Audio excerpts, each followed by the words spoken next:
మన అందరి ప్రియతమ నాయకులు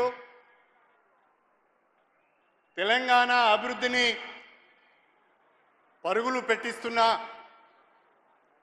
స్టేషన్ గన్పూర్ నియోజకవర్గం పైన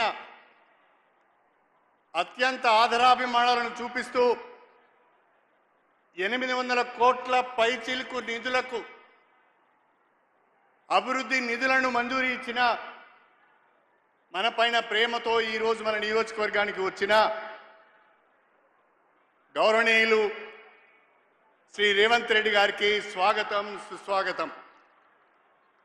వేదిక పైన ఉన్న గౌరవ మంత్రివర్యులు శ్రీ పొంగులేటి శ్రీనివాస్ రెడ్డి గారు, గౌరవ మంత్రివర్యులు శ్రీమతి కొండా సురేఖ గారు, గౌరవ మంత్రివర్యులు శ్రీమతి ధనసూరి అనసూయ గారు, గౌరవ పార్లమెంట్ సభ్యురాలు మొన్నటి పార్లమెంట్ ఎన్నికలలో మీ అందరి ఆశీర్వాదంతో వరంగల్ పార్లమెంట్ ఎంపీగా ఎన్నికైన డాక్టర్ కడియం కావ్య గారు, వేదిక పైనున్న పార్లమెంట్ సభ్యులు, వేదిక పైనున్న శాసన సభ్యులు, శాసన మండలి సభ్యులు, వేదిక పైనున్న కార్పొరేషన్ చైర్మన్లు, జిల్లా పార్టీ అధ్యక్షులు, స్టేషన్ గన్పూర్ నియోజకవర్గానికి చెందిన ప్రజాప్రతినిధులందరికీ, నాయకులందరికీ, స్టేషన్ గన్పూర్ నియోజకవర్గంలోని 7 మండలాల నుండి మారుమూల ప్రాంతాల నుంచి మా ముఖ్యమంత్రి రేవంత్ రెడ్డి గారి సభను జయప్రదం చేయాలని ఎండను సైతము లెక్క చేయకుండా వచ్చిన మా అక్క చెల్లెళ్లకు, అన్నదమ్ములకు, ప్రతి ఒక్కరికి, మీడియా మిత్రులకు పేరు పేరున నా హృదయపూర్వకమైన నమస్కారాలు తెలియజేసుకుంటున్నా. నేను మీ అందరి ఆదరాభిమానాలతో ఎమ్మెల్యేగా ఎన్నికయ్యాను. ఎమ్మెల్యే ఎన్నికల సందర్భంగా చెప్పాను, అవకాశం ఇస్తే అభివృద్ధి చేస్తాను అని. మీరు నమ్మి నాకు ఓటేశారు. ఆనాడు నేను ఎమ్మెల్యేగా గెలిచాను. ఎమ్మెల్యేగా గెలిచిన తర్వాత ప్రతిపక్షంలో కూర్చోవలసి వచ్చింది. ప్రతిపక్షంలో ఉంటే స్టేషన్ గన్పూర్ నియోజకవర్గం ఆగమవుతుంది, అభివృద్ధి జరగదు, ప్రభుత్వ సహకారం లేకుండా ఏ పని చేయలేమోనని మదన పడుతున్న సమయంలో లోకసభ ఎన్నికల సందర్భంగా మన ప్రియతమ ముఖ్యమంత్రి శ్రీ రేవంత్ రెడ్డి గారు, అన్నా మీలాంటి వాళ్ళు కాంగ్రెస్ పార్టీలో ఉంటే బాగుంటుంది, మీరు కాంగ్రెస్ పార్టీలోకి రండి, మీ అనుభవం అవసరమంటే వారితో నాకున్న స్నేహం, వారితో నాకున్న సాన్నిహిత్యం, వారిపైన నాకున్న నమ్మకంతో నేను కాంగ్రెస్ పార్టీలో చేరడం జరిగింది అని చెప్పి ఈ సందర్భంగా తెలియజేస్తున్నా. అయితే సంవత్సరం తిరగక ముందే మన నియోజకవర్గ అభివృద్ధికి సంబంధించి అడిగిందే తడవుగా ప్రతి ఒక్క అభివృద్ధి కార్యక్రమానికి మంజూరీ ఇచ్చిన అత్యంత సహృదయులు, అత్యంత ఆదరాభిమానాలు మన పట్ల చూపించే వ్యక్తి మన ముఖ్యమంత్రి రేవంత్ రెడ్డి గారు అని చెప్పి ఈ సందర్భంగా గుర్తు చేస్తున్నా. 800 కోట్ల రూపాయల నిధులతో కూడిన అభివృద్ధి పనులకు ఈరోజు మనం శంకుస్థాపన చేసుకున్నాం. దాదాపుగా అన్నిటికీ పరిపాలనా అనుమతులు వచ్చాయి, అన్నిటికీ టెండర్లు పిలిచారు, అన్నిటికీ అగ్రిమెంట్లు అయినాయి. ఈనాడు మన ముఖ్యమంత్రి గారి చేతుల మీదుగా శంకుస్థాపన చేసి రేపటి నుంచి పనులు ప్రారంభించాలన్నదే నా ఆలోచనగా మీ అందరికీ సవినయంగా తెలియజేసుకుంటున్నా. ఈరోజు ముఖ్యమంత్రి గారి సమక్షంలో వేదిక సాక్షిగా, మీ అందరి సాక్షిగా నేను మీకు ఒక మాట ఇస్తున్నాను. ముఖ్యమంత్రి గారిని, ప్రభుత్వాన్ని, అధికారులందరినీ కూడా అన్ని రకాలుగా సంప్రదించి విజ్ఞప్తి చేసి ఒప్పించి 18 మాసాల లోపు ఈరోజు శంకుస్థాపన చేసుకున్న అన్ని పనులకు కూడా పూర్తి చేసి ప్రారంభోత్సవం చేయించే బాధ్యత నాది అని చెప్పి నేను ఈ సందర్భంగా తెలియజేస్తున్నా. మీ నమ్మకాన్ని వమ్ము చేయకుండా, మీ విశ్వాసాన్ని వమ్ము చేయకుండా వచ్చే రోజుల్లో కూడా మరిన్ని అభివృద్ధి కార్యక్రమాలు మనం చేపడదాం. నేను గౌరవ ముఖ్యమంత్రి గారికి ఇక్కడ రాజకీయాలు కాకుండా అభివృద్ధి విషయాలే మాట్లాడాలని అనుకుంటున్నాను. నా నియోజకవర్గంలో షెడ్యూల్ కులాలు, షెడ్యూల్ తెగలు, బలహీన వర్గాల వారు ఎక్కువగా ఉన్నారు. మాకు 3500 ఇందిరమ్మ ఇండ్లు వచ్చాయి. దయచేసి మీ సీఎం గారి స్టేట్ రిజర్వ్ కోటా నుంచి మరికొన్ని ఇందిరమ్మ ఇండ్లు మా నియోజకవర్గానికి ఇవ్వాలని చెప్పి ఈ సందర్భంగా అడుగుతున్నా. స్టేషన్ గన్పూర్ గ్రామ పంచాయతీని చాగల్ మరియు శివునిపల్లి కలుపుకొని మున్సిపాలిటీగా అభివృద్ధి చేసుకున్నాం.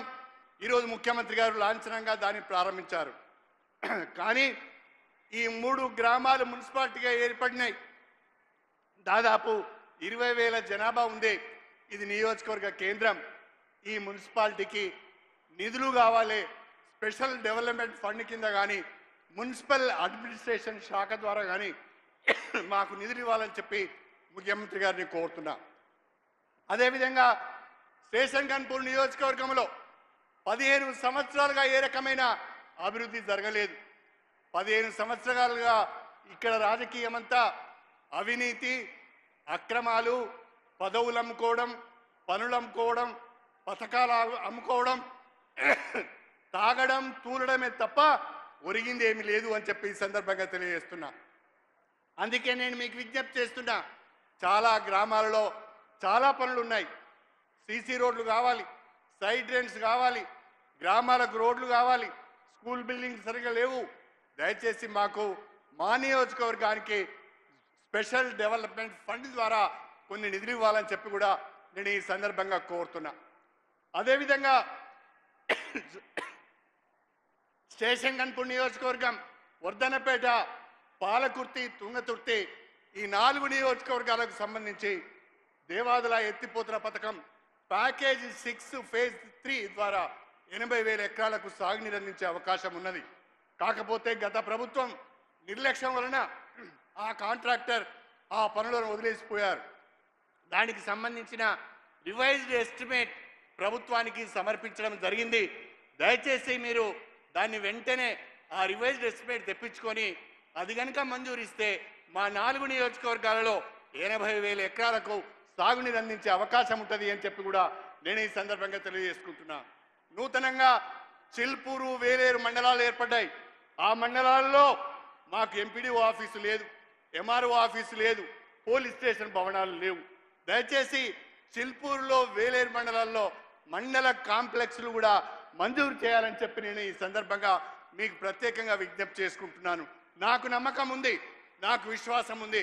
తప్పకుండా మన ప్రియతమ ముఖ్యమంత్రి మన రేవంత్ రెడ్డి గారు మన నియోజకవర్గానికి అడిగిన నిధులు ఇస్తారనే నమ్మకం నాకుంది.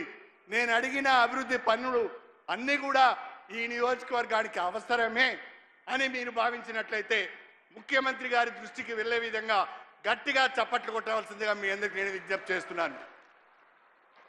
ఇంకా గట్టిగా, ఎంత గట్టిగా కొడితే అన్ని నిధులు వస్తాయి.